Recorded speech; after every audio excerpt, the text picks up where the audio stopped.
I opening realities of life. Number 1, நம்மளோட லைஃப்ல இந்த ஸ்டடீஸ் எல்லாம் கம்ப்ளீட் பண்ணதுக்கு அப்புறமா ஒர்க், பிசினஸ்னு அப்படியே கொஞ்சம் கொஞ்சமா நம்மளோட லைஃப் பிஸி ஆகும்போது நம்ம அப்படியே தனியா இருக்கிற மாதிரி ஃபீல் ஆகும். ஸோ இதுக்கு முன்னாடி இருந்த மாதிரி நம்ம இப்போ இருக்க மாட்டோம். ஸோ இதுக்கு முன்னாடி நமக்கு இருந்த ஹாபிஸ், நம்மளோட ஹேபிட்ஸ், நம்ம அடிக்கடி போயிட்டு இருந்த இடங்கள் அண்ட் டெய்லி மீட் பண்ணிட்டு இருந்த நம்ம ஃப்ரெண்ட் எல்லாம் இப்போ பார்க்கறதே ரொம்ப ரொம்ப ரேரா இருக்கும். It can feel lonely because you are not the same person you used to be. இப்படி நம்மளோட லைஃப் ரொம்ப ரொம்ப பிஸி ஆகும்போது அடுத்த கட்டத்தை நோக்கி நம்ம நகரும் போது நம்மளோட வாழ்க்கையிலையும் சரி நமக்குள்ளேயும் சரி நிறைய சேஞ்சஸ் வரும். ஸோ நம்ம க்ரோ ஆயிட்டு இருக்கோம் அப்படிங்கிறதுக்கான ஃபர்ஸ்ட் சிம்டமே இதுதான். நம்பர் 2, எப்ப பார்த்தாலும் ஏதாவது வேலை பண்ணிட்டு இருக்கீங்க அப்படிங்கிறதுக்காக it doesn't mean you are making progress in your life.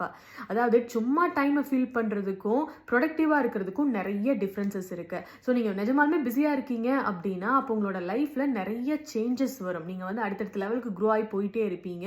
உங்களோட இன்கம் இன்க்ரீஸ் ஆகும். நிறைய மீனிங்ஃபுல்லான குவாலிட்டியான கான்டாக்ட்ஸ் உங்களுக்கு கிடைப்பாங்க. நீங்க நிறைய லேர்ன் பண்ணுவீங்க. உங்களோட நாலேஜ் இன்க்ரீஸ் ஆகிட்டே இருக்கும். ஸோ இதுதான் பிஸியா இருக்கிறதுக்கும் சும்மா டைமை ஃபீல் பண்றதுக்கும் difference. Number 3, true potential, true சக்சஸ்னா என்னன்னு கேட்டீங்கன்னா உங்ககிட்ட என்ன டேலண்ட் இருக்குது அப்படிங்கறதெல்லாம் இங்க மேட்டர் கிடையாது. அந்த டேலண்ட்டை வச்சு நீங்க என்ன பண்றீங்க, உங்களை எப்படி அடுத்த கட்டத்துக்கு எடுத்துட்டு போறீங்க, உங்களோட டேலண்ட்டை எப்படி நீங்க எக்ஸ்போஸ் பண்றீங்க அப்படிங்கிறது தான் இங்க matter. Potential means nothing without action.